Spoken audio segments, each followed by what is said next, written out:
السلام علیکم پیارے بچوں، کیسے ہیں آپ؟ امید کرتی ہوں کہ آپ سب بہت اچھے ہوں گے اور اچھے کام کر رہے ہوں گے۔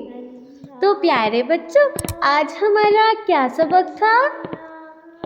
ہاں جی، ہمارا سبق تھا ذال۔ آج ہم پڑھیں گے ذال کا مخرج کیا ہے، ذال کیسے ادا کرتے ہیں، ذال کون سے حروف میں سے ہے، ذال کے اوپر جب کوئی حرکت آ جائے تو اسے کیسے پڑھتے ہیں اور مدہ کے ساتھ اس کی ادائیگی کا طریقہ۔ ٹھیک ہے پیارے بچوں، تو چلتے ہیں اپنے سبق کی طرف۔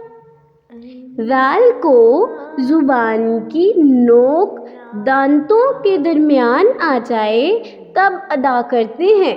ٹھیک ہے پیارے بچوں، ذال کو زبان کی نوک جب دونوں دانتوں کے درمیان آ جائے تب ادا کرتے ہیں۔ سمجھ آ گیا نا پیارے بچوں؟ تو اب میں آپ کو بتاتی ہوں ذال کون سے حروف میں سے ہے۔ ذال نرم حروف میں سے ہے، جیسے کہ سا نرم حروف میں سے تھا، یہ بالکل سا کی طرح ادا ہوتا ہے، ذال۔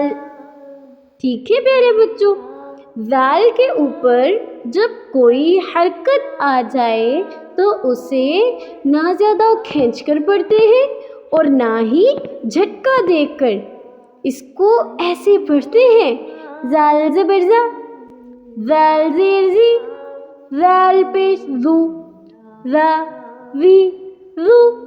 ٹھیک ہے پیارے بچوں، اب مجھے دیں اجازت اور اب ہم ملیں گے نئی ویڈیو میں نئے سبق کے ساتھ، اس امید سے کہ آپ لوگ اپنا سبق بہت اچھے سے پڑھ رہے ہوں گے۔ ٹھیک ہے پیارے بچوں، اپنا بہت خیال رکھیے گا۔ اللہ حافظ۔